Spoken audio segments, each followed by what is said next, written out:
Good morning friends. आज जयपुर में हमारा तीसरा दिन है। Banbasa to Jaipur trip, family trip है हमारा। पूरा फैमिली के साथ हम जयपुर में हैं। आज तीसरे दिन हम जा रहे हैं जयपुर के सारे फोर्ट देखने, जिसमें आमेर का फोर्ट, नागर फोर्ट आदि आदि इत्यादि सारे फोर्ट देखेंगे। दोस्तों, जयपुर में जो भी दर्शनीय स्थल देखने के लिए हम जाते हैं तो हमें मार्केट से होके गुजरना ही पड़ता है। अभी भी हम मार्केट से गुजर रहे हैं तो यहाँ पर देखिए सामने हवा महल दिखाई दे रहा है। दिन के उजाले में हवा महल आपको सामने से फ्रंट व्यू हवा महल का दुकान की तरफ को, और इसके अंदर एंट्री करेंगे तो तब अंदर हवा महल है, और रात को तो बहुत ही नायाब दिखाई देता है। अब हम हवा महल को क्रॉस करने के बाद हम पहुंच रहे हैं आमेर फोर्ट के पास, जो सामने पीले रंग की बड़ी सी दीवार ऊंची सी दिखाई दे रही है। यह आमेर फोर्ट है। आमेर फोर्ट की मजबूत दीवार पूरी पहाड़ी सी है, सामने हरियाली है, और आमेर फोर्ट के ठीक सामने ऊपर नाहरगढ़ फोर्ट है। इसका हम बाद में उसको देखने भी जाएंगे, लेकिन अभी हमें पहले पता चला कि आमेर फोर्ट पहुंचने से पहले पन्ना मीणा का कुंड दिखाई देता है, तो पहले हम वहां जाएंगे। आमेर फोर्ट के बगल से एक पतली सी पगडंडी, पतला कच्चा रास्ता आपको दिखाई दे रहा होगा। यहाँ पर से हाथी जाते हैं दोस्तों ऊपर। जो लोग आमेर फोर्ट में हाथी में बैठकर जाना चाहते हैं तो वो यहाँ पर से जाएंगे। आमेर फोर्ट के सामने की दुकानें देखिए अभी खुली ही रही हैं, क्योंकि सुबह का वक्त है, 8:30 के टाइम लगभग हो रहा है।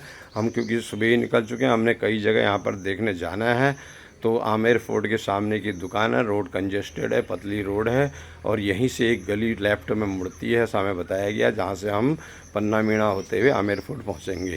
पहले हम जा रहे हैं पन्ना मीणा के कुंड पर। इस कुंड के बारे में मैं बताऊँगा। हम पहुँच चुके हैं पन्ना मीणा के कुंड पर। मेन एंट्री पन्ना मीणा का कुंड, जयपुर का छिपा हुआ रत्न। जी हाँ दोस्तों, आज हम आपको ले चल रहे हैं एक ऐसे ऐतिहासिक स्थल पर जो जयपुर की भीड़ भाड़ से दूर शांति और सुंदरता का प्रतीक है।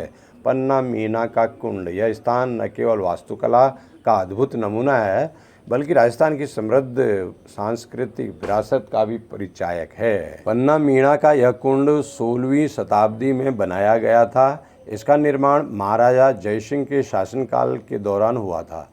कहा जाता है कि इसका नाम पन्ना मीणा नामक व्यक्ति के नाम पर रखा गया था, जो उस समय के एक प्रमुख व्यक्ति थे।